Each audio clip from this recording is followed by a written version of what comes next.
So I was born February 22nd, 1993 in San Francisco, California to both my mom and my dad. I don't remember much about this time until my little brother was born 3 years later. His name was Scott, and I really wanted him to be a girl, so I used to make him play dress-up with me, and miraculously, 16 years later, he doesn't hate me. When I was 5, we moved to a new house and I started kindergarten, and I met the people that would become my best friends and even my extended family. I had a really happy childhood. I had a lot of friends and a really great family.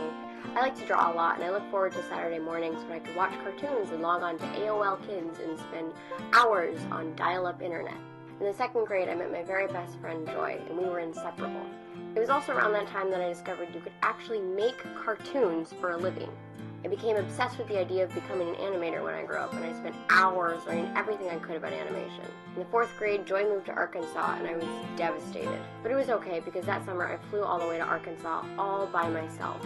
It was my first, and definitely not my last, long-distance relationship.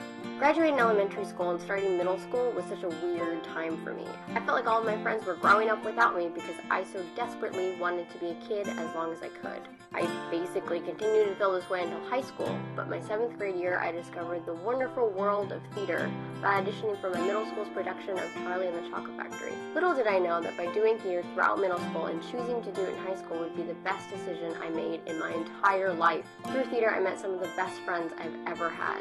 After high school ended, I decided to go to college in New Orleans. It was the furthest away I had ever been from home and the longest time I had ever been apart from my family. Luckily, I had the best roommate anyone could ask for. While being away, I had to face the fact that this dream school I had chosen just wasn't the right school for me.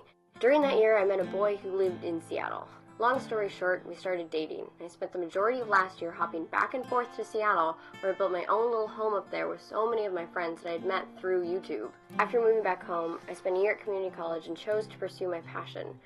I faced getting denied from my absolute dream school and learned that pursuing a career in animation will be the hardest thing I will ever do.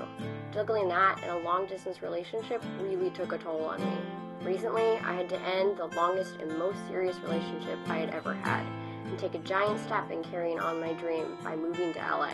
I guess for these 20 years, I've learned that life is changing constantly and ultimately everything does happen for a reason. But keep doing the things you love and surround yourself with people that make you happy, and you'll be okay.